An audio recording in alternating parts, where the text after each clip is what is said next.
എല്ലാവർക്കും നമസ്കാരം. ഇന്ന് 7 മെയ് 2025 ഇന്നത്തെ പഞ്ചാംഗം, രാഹുകാലം, ഭാഗ്യസമയം, ഭാഗ്യനക്ഷത്രം, അഭിജിത്ത് മുഹൂർത്തം, ഭാഗ്യസംഖ്യ എന്നിവയാണ് ചർച്ച ചെയ്യുന്നത്. ഇന്ന് കൊല്ലവർഷം 1200 ആണ്ട്, മേടമാസം 24-ാം തീയതി ബുധനാഴ്ച ദിവസം, ദശമി തിഥി 10:20 AM വരെ തുടർന്ന് ഏകാദശി തിഥി, പൂരം നക്ഷത്രം 6:17 PM വരെ തുടർന്ന് ഉത്തര നക്ഷത്രം, ആനകരണം 10:20 AM വരെ തുടർന്ന് പശുക്കരണം, വ്യാഘാതം നിത്യയോഗം പൂർണ്ണമായിട്ടുമുണ്ട്. 6:08 AM ഉദയവും 6:28 PM അസ്തമയവും സംഭവിക്കുന്നു. രാഹുകാലം 12:18 PM മുതൽ 1:51 PM വരെയും, യമഖണ്ഡകാലം 7:41 AM മുതൽ 9:13 AM വരെയും, ഗുളികകാലം 10:46 AM മുതൽ 12:18 PM വരെയും ആവുന്നു.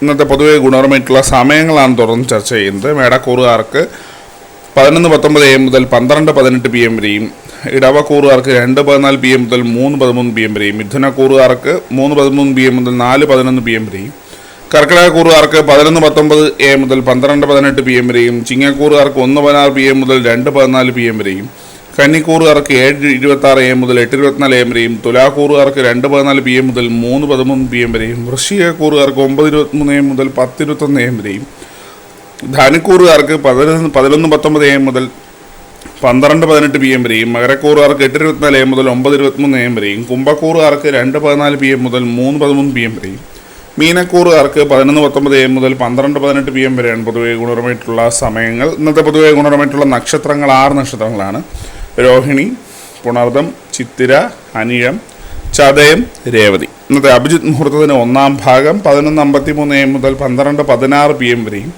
2-ാം ഭാഗം 12:20 PM മുതൽ 12:42 PM വരെയും ആവുന്നു. ഇന്നത്തെ പൊതുവെ ഗുണപരമായിട്ടുള്ള സംഖ്യകളാണ് തുടർന്ന് ചർച്ച ചെയ്യുന്നത്. മേടക്കൂറുകാർക്ക് 42-61, ഇടവക്കൂറുകാർക്ക് 15-92, മിഥുനക്കൂറുകാർക്ക് 67-63, കർക്കിടകക്കൂറുകാർക്ക് 19-24, ചിങ്ങക്കൂറുകാർക്ക് 44-69, കന്നിക്കൂറുകാർക്ക് 53-6, തുലാക്കൂറുകാർക്ക് 23-75, വൃശ്ചികക്കൂറുകാർക്ക് 6-10, ധനുക്കൂറുകാർക്ക് 14-32, മകരക്കൂറുകാർക്ക് 76-94, കുംഭക്കൂറുകാർക്ക് 80-28, മീനക്കൂറുകാർക്ക് 1-49 എന്നിവയാണ് പൊതുവെ ഗുണപരമായിട്ടുള്ള സംഖ്യകൾ. എല്ലാവർക്കും ഒരു നല്ല ദിവസം ആശംസിക്കുന്നു. ഇതൊരു പൊതുവായ പ്രവചനം മാത്രമാണ്. ലോട്ടറി മുതലായ ഭാഗ്യപരീക്ഷണമായി ഇതിന് യാതൊരു ബന്ധമില്ലെന്ന് അറിയിക്കുന്നു. നന്ദി.